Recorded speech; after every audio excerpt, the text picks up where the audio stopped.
जय माता दी दोस्तों, आप सभी को नमस्कार। कल हमने इम्परेटिव सेंटेंस को देखा था।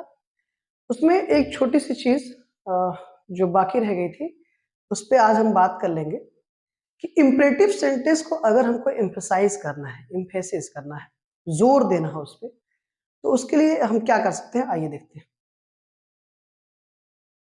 जैसे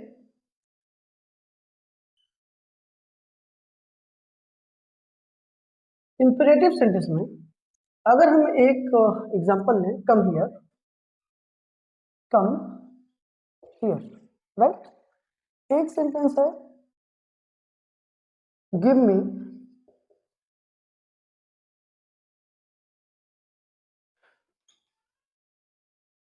योर पेन। क्लियर। अगर हमको इस सेंटेंस को एम्फसाइज करना है, जोर देना है इस पे, अच्छा, एम्फसाइज करने की जरूरत क्यों पड़ती है कि किसी एक्शन को अगर आपको एम्फसाइज करना है, जोर देना आप चाहते हैं, उसको अंडरलाइन करना चाहते हैं बार बार, उस एक्शन को, उस वर्ड को, तो उसकी एक प्रक्रिया है। इंपरेटिव सेंटेंस में अगर आप सेंटेंस को एम्फसाइज करना चाहते हैं तो आपको डू का सहारा लेना पड़ेगा। क्लियर। तो अगर आपको इस सेंटेंस को एम्फसाइज करना है तो आप कह सकते हैं डू कम हियर। क्लियर। इस सेंटेंस को अगर हम एम्फसाइज करें तो हो जाएगा डू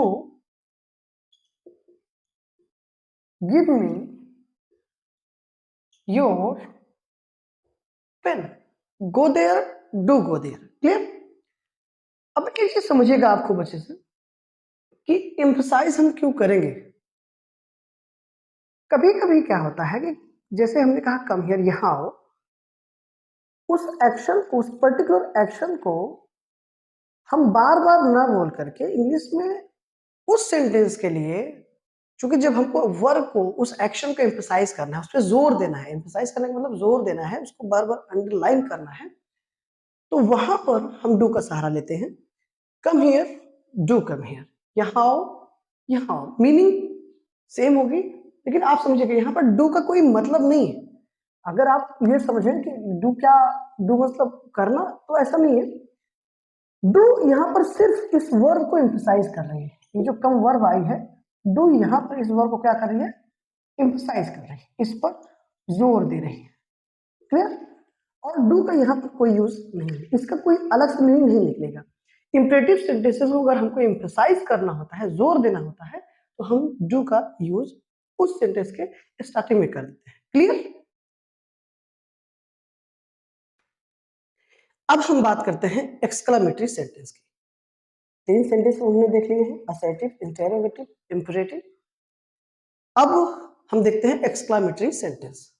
हिंदी में होती है इसकी विस्मयादिबोधक वाक्य। आइए, एक्सक्लामेटरी सेंटेंस। क्लियर। अगर हम आप पंक्चुएशन की बात करें तो एक्सक्लामेटरी सेंटेंस का जो पंक्चुएशन होगा वो कुछ इस तरीके का होगा। क्लियर। जिसको आप मार्क ऑफ एक्सक्लामेशन बोलते हैं। मार्क ऑफ एक्सक्लामेशन, विस्मयादिबोधक चिन्ह। क्लियर।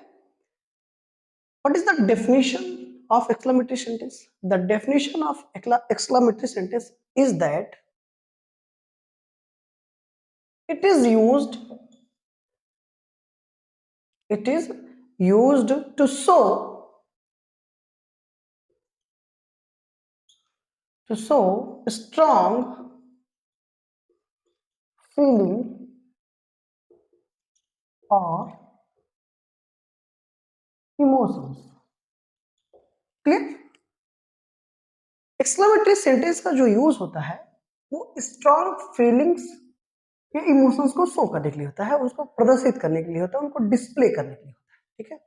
अब ये स्ट्रॉन्ग फीलिंग और इमोशंस हैं क्या? ठीक है। तो कुछ चीजों पे हम बात करते हैं। स्ट्रॉन्ग फीलिंग और इमोशन से मतलब क्या है, आप समझिएगा। अभी हम इस पे बात करेंगे कि हम एक्सक्लेमेटरी सेंटेंस को कैसे बनाते हैं, इसका फॉर्मेशन कैसे क्रिएट करते हैं। सारी चीजें डिस्कस की जाएंगी, लेकिन थोड़ा सा आप समझिए कि स्ट्रांग फीलिंग और इमोशन से हम आप क्या समझते हैं। आप सब साइकिल चलाते होंगे, तो कभी ऐसा जरूर हुआ होगा कि आप साइकिल चला रहे हैं और आपके साइकिल का पिछला जो पहिया है वो स्लिप किया और आप गिरते गिरते बचे।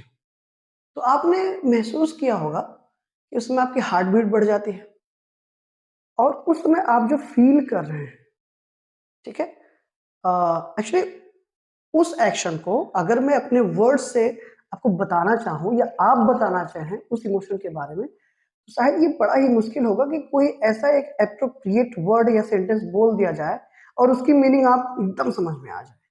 तो आई थिंक ऐसा बताना थोड़ा सा मुश्किल होगा। हम मैं समझ रहा हूँ कि आप समझ बहुत अच्छे से रहे होंगे। तो वो जो फीलिंग आपके अंदर आ रही है, वो जो फील आप कर रहे हैं, वो स्ट्रांग फीलिंग होगी, वो स्ट्रांग इमोशन होगा। क्लियर? फिर अगर आप कभी जा रहे हैं, कभी ऐसा जरूर हुआ होगा कि रास्ते में कोई रस्सी पड़ी थी, लेकिन आपको उस पर पैर रखते रखते आप बचे हो और जल्दी से आपने हटाया हो, राइट, ये समझ करके कि वो एक सांप है। क्लियर? अच्छा, उस समय भी देखिए हार्ट बीट बढ़ जाती है, पूरे हाव भाव चेंज हो जाते हैं, राइट। तो वो जो फीलिंग है, जो इमोशंस हैं, उन्हीं को हम आप स्ट्रांग फीलिंग या इमोशंस कहते हैं। वो खुशी की हो सकती है, दुख की हो सकती है, आश्चर्य की हो सकती है, कि अलग अलग जगहों पर अलग अलग हमारे जो इमोशंस होते हैं, जो फीलिंग्स होती हैं, वो अलग अलग जनरेट होती है। क्लियर? तो ये आपकी डेफिनेशन रही, it is use to show strong feeling और इमोशन। क्लियर? पंक्चुएशन के तौर पर इसमें हम मार्क ऑफ एक्सक्लेमेशन का यूज करते हैं। क्लियर? अब इसको बनाने के दो तरीके होते हैं। अगर एक्सक्लेमेटरी को हम आप बनाना चाहेंगे तो इसके दो तरीके हैं। पहला, यूजिंग एन इंटरजेक्शन। क्लियर? और दूसरा, using how and what. Clear? Exclamatory sentence को बना हम दो तरीके से बना सकते हैं। पहला, यूजिंग एन इंटरजेक्शन, इंटरजेक्शन का प्रयोग करके। दूसरा, using how and what, how और व्हाट का प्रयोग करके, यूज करके इनका। क्लियर? यूजिंग इंटरजेक्शन में जब आप बात करेंगे तो इसमें हम इंटरजेक्टिव वर्ड यूज करते हैं, उसके बाद एक असर्टिव सेंटेंस लिखा जाता है, और ये जो पूरा formation means interjective word plus assertive sentence, ये मिलकर बनाते हैं आपके एक्सक्लेमेटरी सेंटेंस को। क्लियर? अभी हम एग्जांपल्स के थ्रू इनको हम आगे देखेंगे। बनाने के ये दो तरीके होंगे। क्लियर? अभी हमने देखा कि एक्सक्लेमेटरी सेंटेंस को बनाने के दो तरीके होंगे। पहला, using an interjection, and the second one is using how and what. तो यहां पर थोड़ा सा हम हाउ और व्हाट को समझते हैं। हाउ एंड, अब अगर हम आप बात करें हाउ और व्हाट की पार्ट्स ऑफ स्पीच का, तो इनको हम एक्सक्लेमेटरी प्रोनाउन कहेंगे। क्या कहेंगे? Exclamatory pronouns. क्लियर? हाउ और व्हाट का हम यूज करते हैं क्यों है? Clear? To give emphasis, to give emphasis on the noun, to give emphasis on the noun or object in the sentence. Clear? How और व्हाट का जो यूज होता है एक्सक्लेमेटरी सेंटेंस में, वो क्या करने के लिए होता है? टू गिव एम्फेसिस, जोर देने के लिए। किस पर? ऑन द नाउन, सेंटेंस में जो नाउन आया होगा उस पर जोर देने के लिए। और क्या करें? और ऑब्जेक्ट, या फिर ऑब्जेक्ट पर। कौन से ऑब्जेक्ट? जो सेंटेंस में आया हुआ है। ठीक है, अब थोड़ा सा समझते हैं ऑब्जेक्ट के बारे में। अगर कोई भी सेंटेंस होगा जो ऑब्जेक्ट होगा, ऑब्जेक्ट या तो कोई नाउन होगा या तो फिर प्रोनाउन होगा, दूसरा कोई ऑब्जेक्ट नहीं बन सकता। तो एक्सक्लेमेटरी सेंटेंसेस में जो नाउन आएगा वो क्या होगा, ऑब्जेक्ट होगा। और हाउ और व्हाट नाउन पर या फिर सेंटेंस में आया हुआ जो हमारा ऑब्जेक्ट है उस पर एम्फेसिस करते हैं, उसको एम्फसाइज करते हैं एक्चुअली।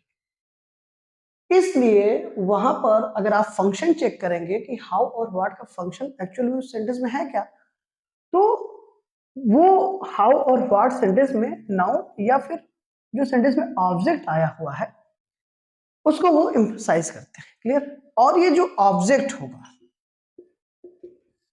ऑब्जेक्ट हमेशा दो चीजों का बनेगा। ऑब्जेक्ट या तो किसी वर्ब का होगा या तो किसी प्रीपोजिशन का होगा।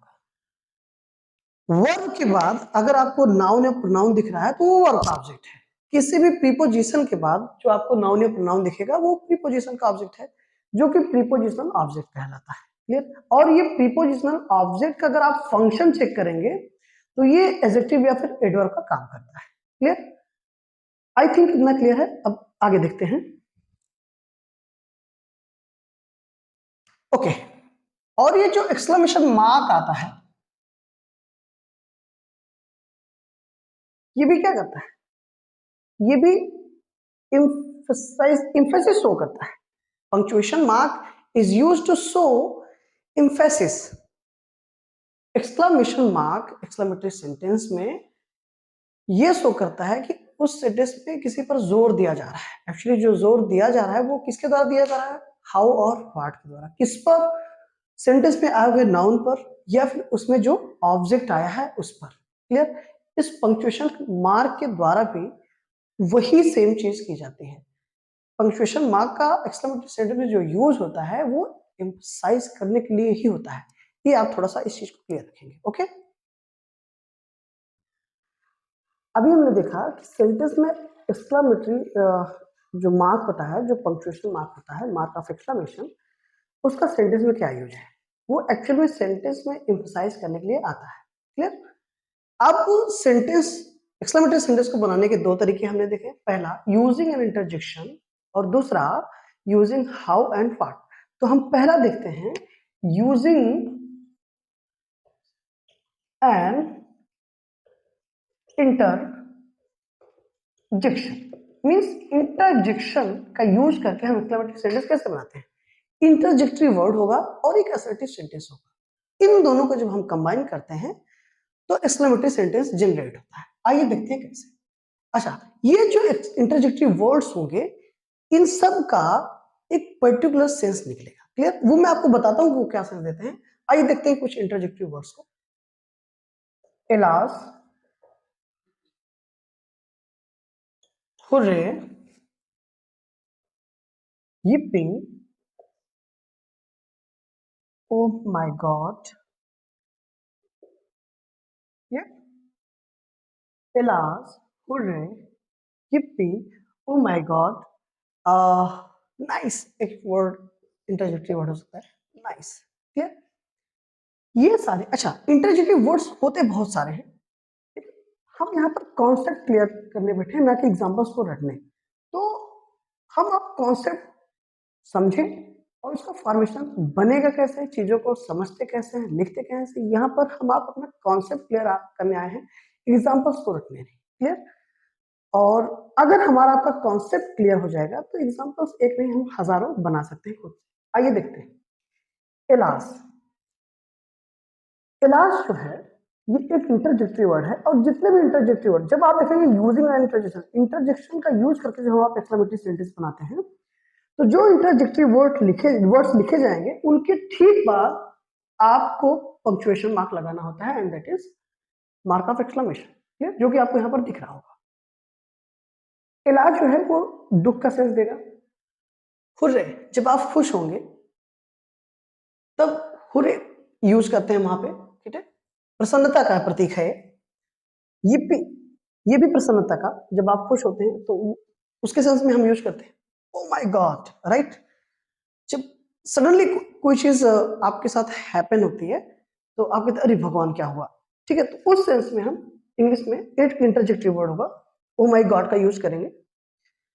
Nice, clear, nice. जैसे आप कह रहे हो कि हाँ ये चीज मुझे यार वाह सो नाइस, मुझे ये बहुत पसंद है, आई लाइक दैट, क्लियर, कुछ इस तरीके से। तो वहां पर हम नाइस का यूज करते हैं। ऐसे बहुत सारे इंटरजेक्टिव वर्ड्स होते हैं, तो उनका यूज करेंगे प्लस एक असर्टिव सेंटेंस लिखते हैं, और इन दोनों को जब हम कंबाइन करेंगे तो एक्सक्लेमेटरी सेंटेंस बनता है। फॉर एग्जाम्पल, हाँ, बस इतना ध्यान रहे कि जो इंटरजेक्टिव वर्ड्स हैं वो जो सेंस दे रहे हैं ठीक उसके बाद वैसा ही सेंटेंस होना चाहिए। नहीं तो पता चला कि आपने एलास में कोई खुशी वाला सेंटेंस लिख दिया कि एलास के सामने खुशी वाला सेंटेंस लिख दिया, alas I have won the game, बड़े दुख के साथ आप करें कि आप मैच जीत गए, तो यहाँ पर कंट्राडिक्टरी हो जाएगा जो कि इलॉजिकल सेंस देगा, और उस मतलब वहां पर वो सेंटेंस गलत माना जाएगा। क्लियर? तो ध्यान में रहे कि जिसका जो पर्टिकुलर सेंस आ रहा है आप वैसा ही मिलता जुलता सेंटेंस लिखेंगे। जैसे एलास अगर ये दुख का सेंस देता है तो इसके सामने जो सेंटेंस आप लिखेंगे असर्टिव, उसमें दुख की बात हो। For example, alas his brother died, means आप दुख के साथ कह रहे हैं कि उसका भाई मर गया। खुश, आप खुशी से कह रहे हैं कि हम मैच जीत गए, गेम जीत गए, आप कह सकते हैं we have won the game या मैच। क्लियर? आप खुशी से कह रहे हो कि हम मैच जीत गए, गेम को जीत गए। यीपी, यीपी का भी प्रयोग जो है, यूज, ये भी खुशी के लिए होता है, राइट? जैसे आपने कहा कि अरे yes you have scored, you have scored 100 run, 100 run, right? तुमने 100 रन बनाए हैं। ओ माई गॉड, ओ माई गॉड, आप कह रहे हैं हे भगवान, I have missed the bus, oh my God I have missed the bus, अरे भगवान हमने क्या किया, बस को मिस कर दिया, मीन्स बस छूट गई। क्लियर? कुछ ऐसा। Nice, I like that, I like this और दैट, जो कि आप लिखना चाहें। मतलब ये भी एक तरीके की प्रशंसा, मतलब कोई चीज बहुत अच्छी लगी आपको, इस सेंस में यूज करें, आई लाइक दैट, मुझे बहुत पसंद है, I like this, I like that. Clear? तो यूजिंग इंटरजेक्शन का यूज आप देख रहे हो, इंटरजेक्टिव वर्ड का यूज हमने किया। यहां पर एक असर्टिव सेंटेंस है, क्यों? क्योंकि देखिए हिज ब्रदर सब्जेक्ट हो गया, डाइड उसकी वर्ब होगी, पंक्चुएशन मार्क क्या लग गया? असर्टिव, सॉरी, पंक्चुएशन मार्क लगा है फुल स्टॉप, और फुल स्टॉप पंक्चुएशन मार्क लग गया, स्टार्टिंग सब्जेक्ट से हो रही है, फिर सेकंड पोजीशन पे वर्ब है। तो आप इसे से समझिएगा कि ये अगर हम देखें, अगर मैं आपसे सिर्फ इतना लिखूं, his brother died,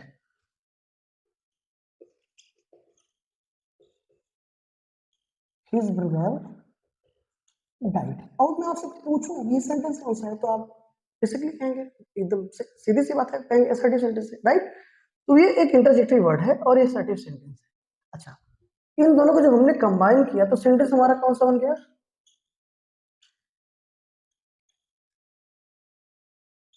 exclamatory sentence. Clear? तो ये हमारा पहला तरीका है, पहला यूज है। क्लियर? अब हम देखते हैं next, using how and what.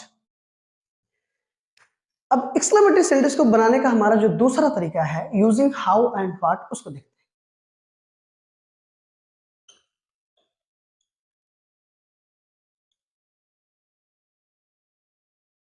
Using how and what. Clear? जब हाउ और व्हाट का हम यूज करेंगे सेंटेंसेस में, तो मैक्सिमम पॉसिबिलिटी होगी कि सरप्राइज की बात करेगा, आश्चर्य की। किसकी बात करेगा? आश्चर्य की। ठीक है, लेकिन अब हमको समझना यह है कि हम कहां पर व्हाट का यूज करेंगे और कहां पर हाउ का यूज करेंगे। क्लियर? हाँ, उसके पहले एक चीज और जान ले आप, हाउ के साथ तो कोई आर्टिकल नहीं आता है, लेकिन व्हाट के साथ आर्टिकल यूज होगा, वो भी इंडेफिनिट आर्टिकल। व्हाट के साथ ए भी आ सकता है और एन भी आ सकता है। अब ए कहाँ लगेगा, एन कहाँ लगेगा, ये आपको एसर्टिव सेंटेंस मतलब इंट्रोडक्शन जो पहली वीडियो है उसमें बताया गया है, आप प्लीज उसको एक बार चेक कर लें, वहां पे जाके आपको लिंक डिस्क्रिप्शन बॉक्स में मिल जाएगी, राइट। आप अच्छे से जानते हैं कि अगर किसी भी वर्ड का फर्स्ट लेटर का प्रोनाउंसिएशन अगर वाउल साउंड है तो हम एन लगाते हैं, और कॉन्सोनेंट साउंड है तो ए लगाते हैं। तो जिस वर्ड के पहले हमको ए या एन का यूज करना है उसके उस वर्ड के फर्स्ट लेटर का प्रोनाउंसिएशन चेक कर लीजिएगा। अगर उस वर्ड के फर्स्ट लेटर का प्रोनाउंसिएशन वाउल साउंड है तो आप एल लगा दीजिएगा, और कॉन्सोनेंट साउंड है तो ए लगा दीजिए। क्लियर? अब हाउ और व्हाट जब एक्सक्लेमेटरी सेंटेंस में यूज होगा तो सरप्राइज एक्सप्रेस करेगा, आश्चर्य को बताएगा। तो हिंदी में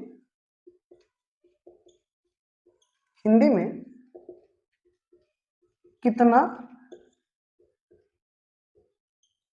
कितनी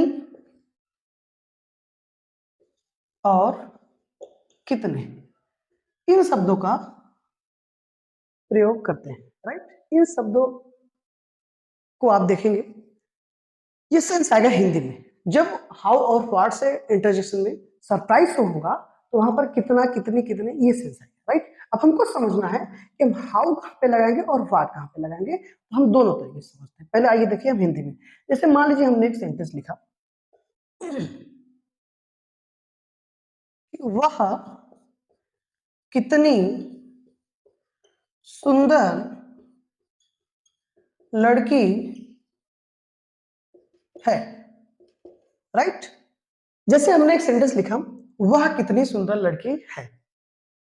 क्लियर? अब दूसरा सेंटेंस हमने लिखा, वह कितनी सुंदर है। क्लियर? दोनों सेंटेंसेस में कुछ डिफरेंसेस हैं, कुछ अंतर है, वो समझते हैं।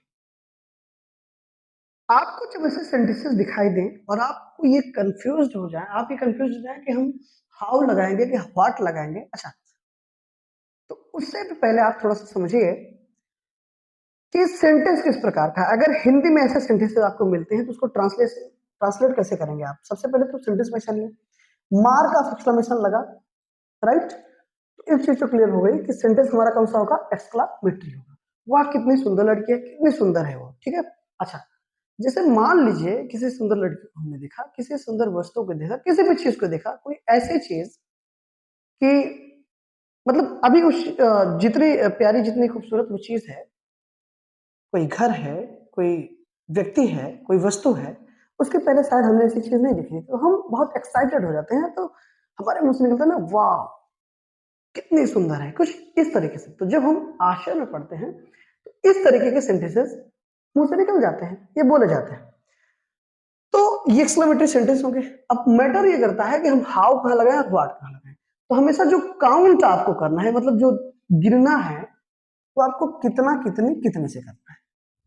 किसे करना है? कितना, कितनी, कितने से। अब फॉर्मेशन क्या होगा, आपको देखना है कि अगर कितना, मैं सिर्फ कितना लिख रहा हूं, आप कितना, कितनी, कितने सब समझिएगा। अगर कितना के बाद आपको एडजेक्टिव मिले कोई, और उस एडजेक्टिव के बाद आपको नाउन मिल जाए, ठीक। कितना, कितने, कितने के बाद एडजेक्टिव मिल जाए और क्या मिल जाए, नाउन मिल जाए, तो यहां पर आप व्हाट का यूज करिएगा। क्या लगाइएगा? व्हाट का, ठीक। लेकिन अगर कितना, कितनी, कितने के बाद, कितना, कितनी, कितने के बाद सिर्फ और सिर्फ क्या मिला आपको? एडजेक्टिव मिला, कोई नाउन नहीं मिला उस एडजेक्टिव के बाद, तो वहां पर आप हाउ का प्रयोग करेंगे, ठीक है। इसका प्रयोग करेंगे हाउ का। कितना, कितने के बाद एडजेक्टिव मिले प्लस उस एडजेक्टिव के बाद कोई नाउन मिल जाए तो आप व्हाट का यूज करें। कितना, कितने, कितने के बाद सिर्फ एडजेक्टिव मिले, उस एडजेक्टिव के बाद कोई आपको नाउन नहीं मिल रहा है, तो वहां पे आप क्या लगाएंगे? हाउ लगाएंगे। आइए सेंटेंस में देखते हैं। कितना, कितने के बाद सुंदर मींस ब्यूटीफुल, एडजेक्टिव है। लड़की मींस गर्ल, क्या है? नाउन है, ठीक है। तो यहां पर कितना, कितने के बाद एडजेक्टिव मिल गया और उस एडजेक्टिव के बाद हमको एक नाउन मिल गया, तो इस सेंटेंस में हम क्या लगाएंगे? व्हाट लगाएंगे। Very good, clear. यहां पर आइए देखते हैं, कितना, कितनी, कितनी आया, और इस कितने के बाद हमको सिर्फ एक वर्ड मिला, सुंदर, and this is an adjective. ये एक एडजेक्टिव है। इस एडजेक्टिव के बाद हमको कोई नाउन नहीं मिल रहा है, तो हमें आप यहाँ पर क्या लगाएंगे, how. Clear, very good, how लगाएंगे। ओके, अब आइए इसको इंग्लिश में ट्रांसलेट करके देखते हैं कि हम कैसे सेंटेंस को जनरेट करेंगे। ठीक है, ओके, आइए देखते हैं। जैसे वह कितनी सुंदर लड़की है। क्लियर, आइए देखते हैं कितना कितने काउंट करिए। सुंदर एडजेक्टिव, लड़की नाउन, क्या लगाएंगे, व्हाट लगाएंगे। आइए व्हाट, अब देखिए आर्टिकल क्या आएगा, ए आएगा। क्यों, क्योंकि इसके बाद व्हाट या हाउ के बाद हमको क्या लिखना है, उस एडजेक्टिव को लिखना है। तो एडजेक्टिव को जब हम लिखेंगे beautiful, what are beautiful, clear, not beautiful, that is beautiful. इस ब्यूटीफुल, इस वर्ड के फर्स्ट लेटर का प्रोनाउंसिएशन आप देख चेक करिए, कॉन्सोनेंट साउंड है बा, तो हम यहाँ पर क्या यूज करेंगे, आ यूज करेंगे। क्लियर, व्हाट आर ब्यूटीफुल, क्या बेटा, गर्ल, ठीक, वाह, she is, what a beautiful girl she is. Clear, अब यहाँ पर एक चीज और का समझिएगा ध्यान से। मैंने कुछ बच्चों को अक्सर देखा कि वो ये रख लेते हैं कि इंटरजेक्शन सॉरी एक्सक्लेमेटरी सेंटेंस में वर्ब हेल्पिंग वर्ब सबसे बाद में आती है या सब्जेक्ट और वर्ब बाद में आते हैं। ठीक है, तो थोड़ा सा आप ध्यान समझिएगा, ऐसा नहीं है कि वर्ब सबसे बाद में आ रही है कि उसके बाद कोई वर्ड लिखा ही नहीं जा रहा है। सारी चीजें अपनी जगह पे है, बस आपको समझना पड़ेगा थोड़ा सा। ठीक है, यहाँ पर आप ये बिल्कुल एसोसिएशन दिमाग में नहीं बनाएंगे कि एक्सक्लेमेटरी सेंटेंस में वर्ब बाद में आती है, ऐसा नहीं होगा। आप चीजों को समझे, सारे वर्ड्स अपनी जगह पे हैं। जैसे देखिए सेंटेंस में सरप्राइजनेस हो रहा है, तो उसके लिए हम व्हाट और हाउ का यूज करते हैं। अब चूंकि व्हाट और हाउ का यूज हम करेंगे कहाँ, ये एकदम एक सर्टेन होता है, निश्चित होता है, तो उसको हमने पकड़ लिया कि कितना कितनी के बाद अगर एडजेक्टिव और नाउन मिल जाए तो हम व्हाट आ लगाते हैं, व्हाट लगाते हैं, तो व्हाट का यूज कर दिया हमने, व्हाट आ हो गया। अब सीधी सी बात है, व्हाट और हाउ सेंटेंस में किस लिए आते हैं, एम्फेसिस करने आते हैं। किसको एम्फेसाइज करेंगे, नाउन को करेंगे। क्लियर, और इस व्हाट के बाद क्या होता है, एक डिटरमाइनर होता है, एक आर्टिकल होता है। आर्टिकल बेसिकली डिटरमाइंस होते हैं, डिटरमाइनस ही होते हैं। अब अगर आप जानते हो तो आप सब जानते होंगे डिटरमाइनर और उसके नाउन के बीच अगर कुछ आ सकता है तो सिर्फ एक पार्ट ऑफ स्पीच, वो है एडजेक्टिव। क्लियर, जैसे you are a good boy, और बॉय के बीच में एक वर्ड आ रहा है गुड, वो क्या है, वो एडजेक्टिव है। क्लियर, तो यहाँ पर व्हाट एम्फसाइज किसको करेगा, गर्ल को करेगा ना। क्यों, क्योंकि लड़की बहुत सुंदर थी, इतनी सुंदर थी कि वो एकदम आश्चर्य पड़ गया, इसलिए सेंटेंस आ रहा है। तो व्हाट के बाद हमने क्या लिख दिया, उस एडजेक्टिव को लिख दिया ब्यूटीफुल, फिर उस नाउन को लिख दिया एडजेक्टिव जिस नाउन के लिए आया है। यहाँ पर ये जो ब्यूटीफुल वर्ड है किसको मॉडिफाई कर रहा है, इस गर्ल को। और आप अच्छे से जानते हैं नाउन या प्रोनाउन को जो मॉडिफाई करेगा वही हमारा एडजेक्टिव होगा। क्लियर, अब ये सी क्या है, आप देखें तो लड़की कौन है, वाह है ना। इसी गर्ल के लिए यहां पर एक प्रोनाउन लिखा गया। अच्छा, अब इसकी जरूरत क्यों पड़ी, क्लियर, एडिशनल इंफॉर्मेशन है इस गर्ल के बारे में, ये एडिशनल इंफॉर्मेशन है। और इस एडिशनल इंफॉर्मेशन को ग्रामेटिकल टर्मिनोलॉजी में एक वर्ड से हम जानते हैं, इसका एक टर्म है actually, that is extra assertion. Extra assertion, ठीक है, ये जो लास्ट में सी इज लग रहा है या ही इज लगेगा या कुछ भी लिखा होगा जो कि इस नाउन का ही प्रोनाउन होगा, ये जो सी आया है वो इसी गर्ल का प्रोनाउन बनाकर लिखा गया है। तो ये इस गर्ल के बारे में क्या है, एडिशनल इंफॉर्मेशन, जिसको हम क्या कहते हैं, एक्स्ट्रा असर्शन बोलते हैं। ठीक है, अब फिर से आप ध्यान दीजिएगा, चाहे हिंदी में वह लिखा गया हो चाहे न लिखा गया, इंग्लिश में अगर आप चाहें तो एक्स्ट्रा असर्शन का यूज कर सकते हैं। जैसे वह कितनी सुंदर लड़की है, what a girl, what a beautiful girl is, right. या फिर इस सेंटेंस को आप ऐसे भी लिख सकते थे, what a beautiful girl she is. ये सी इज जो लास्ट में लग रहा है, जो एडिशनल इंफॉर्मेशन है उसी नाउन के बारे में, एक्चुअली इससे क्या है, इसी नाउन का प्रोनाउन है, यहाँ पर अलग से कुछ नहीं हो रहा है, इसी नाउन का प्रोनाउन हमने अलग से बनाकर उसको लिख दिया है, जिसको क्या कहते हैं, एक्स्ट्रा असर्शन बोलते हैं। क्लियर? अब अगर दूसरा सेंटेंस लें, वह कितनी सुंदर है, वह कितनी सुंदर है। अब देखिए, कितने के बाद सिर्फ क्या है, एक एडजेक्टिव आया, ब्यूटीफुल। कोई नाउन नहीं आया, क्या यूज करेंगे, हाउ। और हाउ के साथ आप जानते हैं कोई आर्टिकल नहीं आता है। How beautiful, how beautiful she is. अब ब्यूटीफुल है तो सी होगा, हैंडसम होता तो ही होता। How beautiful she is. Clear? आपको कहां पर व्हाट लगाना है, कहां पर हाउ लगाना है, इसका एकदम सिंपल सा फंडा है। अब देखो इंग्लिश में भी आप चेक कर लो कि अगर व्हाट आप लगाए हो, उसके बाद आपको क्या चाहिए, एक एडजेक्टिव चाहिए, और उस एडजेक्टिव बाद एक क्या चाहिए आपको, नाउन चाहिए। मींस अगर आप व्हाट अ या फिर एन लगाया है आपने, तो आपको उसके बाद एक एडजेक्टिव चाहिए और एक नाउन चाहिए, तभी वो सेंटेंस सही माना जाएगा। अगर आपने हाउ का यूज किया है तो आप चेक करें, हाउ के बाद सिर्फ और सिर्फ आपको क्या चाहिए, एक एडजेक्टिव चाहिए, जो कि यहां पर है। क्लियर? और यहां पर कोई नाउन नहीं, ये प्रोनाउन है, जो कि इसका सब्जेक्ट है, इस सेंटेंस का सब्जेक्ट कौन है, ये सी है। क्लियर?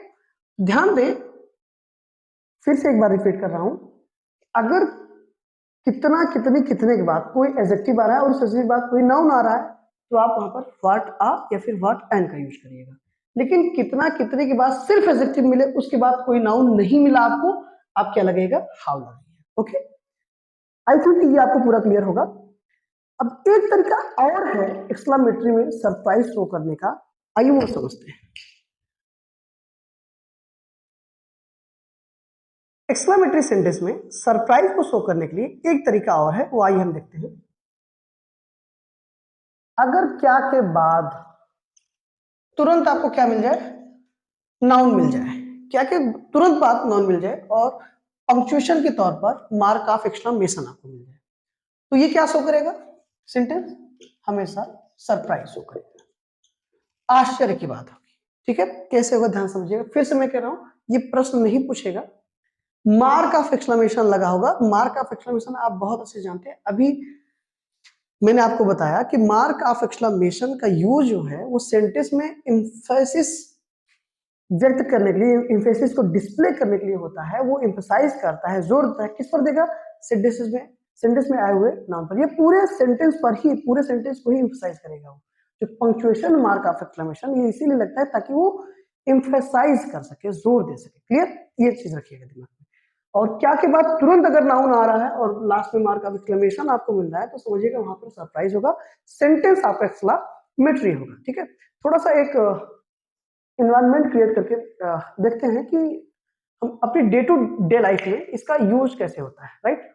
जैसे मान लीजिए आप अपने रिलेटिव के यहाँ, किसी के यहाँ जा रहे हो, कार से, बाइक से, जो भी आपके पास साधन अवेलेबल है उसके साथ जा रहे हो आप, उसमें कुछ दूर आप गए, फिर वहां पर आपको रास्ते से लगा ही हुआ, रास्ते के बगल में एक बहुत अच्छा सा एकदम आलीशान मकान, एक खूब प्यारा सा घर दिखता है, और सडनली आपके अंदर से एक आवाज आती है ना, अरे वाह यार क्या घर है, वाह एकदम मजा आ गया देख के, कुछ ऐसी फीलिंग आती है। राइट? तो आप बोलते हैं ना कि भाई साहब क्या घर है यार। राइट? ये जो आप बोल रहे हो ना, क्या को थोड़ा सा पॉज देके कि एकदम एंजॉय करके क्या घर है, दैट इज सरप्राइज। यही पे क्या हो रहा है, ये आश्चर्य हो रहा है आपको ना, कि सरप्राइज एक खुशी वाली, मन में खुशी भी है, और मतलब भाई क्या घर है, ऐसे डिजाइन, इतनी बढ़िया कारीगरी आपने पहली बार देखी और एकदम मस्त हो गए आप। ठीक है, तो क्या के बाद डायरेक्ट आपको नाउन मिला और आप खो गए उसी में। ठीक है, आप सरप्राइज हुए। तो ऐसे सेंटेंसेस एक्सक्लेमेटरी ही होंगे, आप ये चीज थोड़ा सा देख लीजिएगा। ठीक है, जैसे किसी ने घड़ी ली, आपके किसी फ्रेंड ने, फ्रेंड सर्कल में कोई घड़ी ली बढ़िया से एकदम, देख के मजा आ गया, बोला क्या घड़ी है यार, हाँ ऐसे ही, क्या बाइक है, हाँ, क्या लड़की है, क्या लड़का है, क्या पेन है यार, हाँ एकदम मजा आ गया, कुछ इस तरीके से, ठीक है। तो सेंटेंस वो एक्सक्लेमेटरी होगा, जैसे क्या घर है, ठीक है। अब क्या घर है, लास्ट में मार्क ऑफ एक्सक्लेमेशन लगा हुआ है, तो जाहिर सी बात है हमने सरप्राइज होकर आश्चर्य की भावना हमारे अंदर आई, इसलिए सेंटेंस बोला गया होगा या लिखा गया होगा। अब यहां पर कोई एडजेक्टिव आपको नहीं दिख रहा है, तो आप समझिएगा, जब आपने घर को देखा तो उसकी खूबसूरती से ही तो अट्रैक्ट हुए आप, तो यहाँ पर एडजेक्टिव आप अंडरस्टूड सेंस में होगा, लेकिन जब आप इंग्लिश में लिखेंगे तो उस एडजेक्टिव को आपको लिखना पड़ेगा, ठीक है। तो आइए, अब ऐसे सेंटेंस में क्या के बाद तुरंत नाउन आए तो हमेशा आप व्हाट का यूज करिए, किसका यूज करिए, व्हाट का, हाउ का यूज नहीं होगा।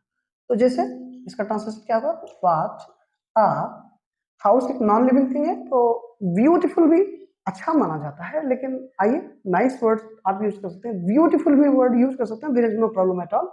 तो what a nice house, right, what a beautiful house भी आप कर सकते हैं, देयर इज नो प्रॉब्लम। अब यहां पर आप देखें, नाइस क्या है, ब्यूटीफुल क्या है, एडजेक्टिव है, नाइस एडजेक्टिव किसको, इस नाउन को, क्लियर।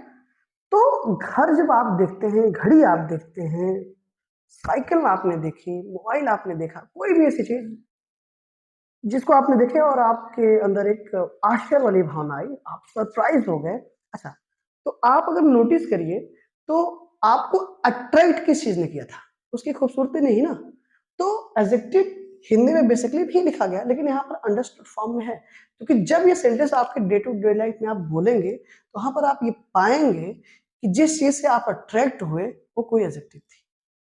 मीन्स घर क्या, घर तो एक स्ट्रक्चर है ना, जो कि सीमेंट बालू ईंट से तैयार किया गया, ऐसे ही रख दूं मैं सीमेंट ईंट बालू, अट्रैक्ट हो जाएंगे क्या, क्या रेता है, ऐसा नहीं होता ना। तो किसी, आपने एक घर देखा, उसकी जो खूबसूरती थी उस खूबसूरती से आप अट्रैक्ट हुए, राइट। मोबाइल आपने देखा, मोबाइल के कैमरा से, उसके उसके मॉडल से, उसकी मतलब जो आउटर लुक है, मीन्स जो भी उसके बारे में, जो भी जो अट्रैक्ट कर रही है आपकी चीज, वो क्या है, उसकी खूबसूरती, वो किसी भी चीज की हो सकती है, वो कैमरे की खूबसूरती हो सकती है, उस मोबाइल के आउटर डिजाइन की खूबसूरती हो सकती है, तो वो एडजेक्टिव आपको यहाँ पर इंक्लूड करना पड़ेगा, उसको लिखना पड़ेगा, ठीक है। जैसे क्या घड़ी है, कुछ भी आप बोले तो क्या हो जाएगा, what are nice watch, clear. अगर आप चाहें तो एक्स्ट्रा एक्सेशन का यूज कर सकते हैं, what a nice watch, sorry, what a nice watch it is, watch non living thing है तो प्रोनाउन उसके लिए क्या आएगा, इट आएगा, क्लियर। और ये चीज एक्स्ट्रा एक्सेशन कहलाती है, अभी हमने डिस्कस किया है, आई थिंक ये आपको एकदम क्लियर होगा। अब ओवरऑल दो तीन चार एग्जांपल्स देख लेते हैं एक्सक्लेमेटरी सेंटेंस के, ओके।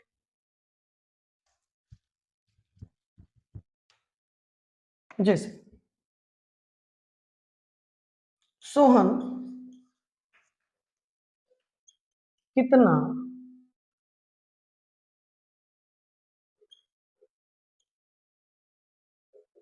बुद्धिमान लड़का है,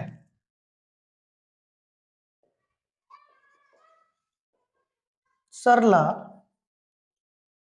कितनी बदसूरत लड़की है, क्लियर। वह कितनी बदसूरत है, क्या कार है, क्लियर। फील करो यार, एडिट हो जाएगा ना सब, चलो ना।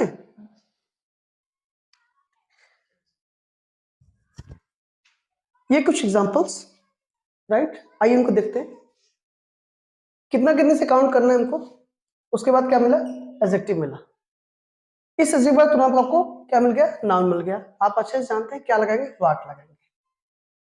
ठीक है, बुद्धिमान की अंग्रेजी होती है इंटेलिजेंट। इंटेलिजेंट फर्स्ट वर्ड का जो पहला लेटर है आर, उसका प्रोनाउंसिएशन क्या है, वाउल साउंड है, तो क्या लगाएंगे, एन लगाएंगे। What an intelligent, what an intelligent boy Sohan is. Clear, Sohan is. अब एक चीज समझिएगा, है आया इसलिए हमने वर्ब इज लिख दिया। अब यहाँ पर था थी थे होता, अगर सेंटेंस पास्ट में होता तो यहाँ पर वाज आ जाएगा, वर आ जाएगा सब्जेक्ट अकॉर्डिंग। ठीक है, सब्जेक्ट अकॉर्डिंग हम वर्ब का यूज करेंगे। प्रेजेंट में इज एम आर का यूज कर सकते हैं, पास्ट में वाज वर का यूज कर सकते हैं। सेंटेंस पास्ट में होगा तो वाज वर यहाँ कर दीजिएगा, प्रेजेंट है इज या आर में से जो भी अकॉर्डिंग टू सब्जेक्ट ही वर्ब आएगी, इसका ध्यान दीजिएगा।